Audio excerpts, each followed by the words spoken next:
네, 대구에 올 때마다 경건해집니다. 우선 와주신 기자분들, 촬영 기자분들 다 감사합니다. 흔히 대구를 보수의 심장이라고 부릅니다. 저는 스스로 보수주의자이자 자유주의자라고 자임하는 사람으로서 정말 보수의 가치에 맞는 정치를 하고 있는가 대구에 올 때마다 옷깃을 여미고 스스로를 돌아보게 됩니다.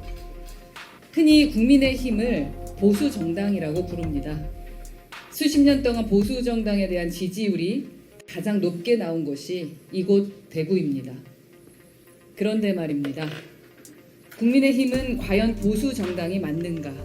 대구의 마음을 국민의힘이 속이고 있는 것은 아닌가? 그것 또한 이곳 대구에서 돌아보게 됩니다. 어제 국회에서 최성병 특검법 재표결안이 부결되었습니다. 국민의힘 소속 의원 거의 모두가 반대표를 던진 것으로 파악됩니다. 세상에 어떤 보수가 나라를 지키겠다고 해병대에 자원 입대한 병사의 죽음 앞에서 감히 반대표를 던질 수가 있습니까? 윤석열 대통령은 취임사의 자유를 35번이나 언급할 정도로 자칭 자유주의자입니다. 세상에 어떤 자유주의자 대통령이 20살 병사의 죽음에 책임을 묻는 수사단장에게 압력을 넣고 그 진실을 밝히자는 특검법에 비겁하게 거부권을 행사할 수 있습니까? 보수의 기본은 책임을 다하는 겁니다. 명예와 염치를 아는 겁니다. 보수 정권을 지지하면 최소한 물가는 잡겠지, 경제는 제대로 돌아가겠지, 능력 없는 사람을 터무니없는 자리에 앉히지는 않겠지 하는 기대와 믿음감에 국민은 보수 정당을 지지하는 것입니다. 그러나 지난 2년 윤석열 정부는 어땠습니까? 시장 경제를 무시하고 은행에 목을 비틀어서 은행이 이미 받은 대출금 이자를 상생금융이라는 이름으로 돌려주게 만들었습니다. 그것은 정권의 치적으로 자랑하고 있습니다. 세상에 이런 보수는 없습니다. 집권 초기에 건전재정 운운하면서 R&D 예산까지 삭감하더니 총선을 앞두고는 책임지지도 못할 포퓰리즘 정책을 남발했습니다.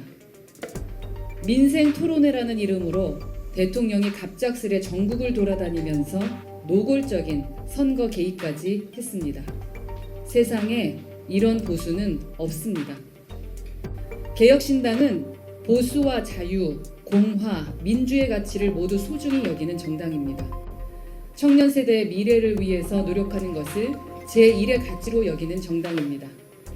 극단적인 이념 대립을 반대하고 조화와 균형을 추구하는 정당입니다. 저희 개혁신당을 알리기 위해 오늘 대구에 왔습니다.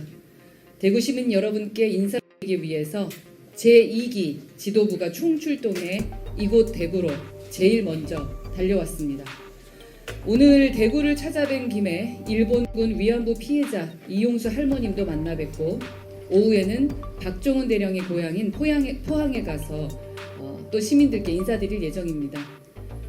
이준석 전 대표가 2년 전 이용수 할머니께 약속했던 내용을 재확인하고 또 박종훈 대령의 명예를 되찾는 일에 저희 개혁신당 지도부가 끝까지 함께 하겠다는 약속을 다지는 시간입니다.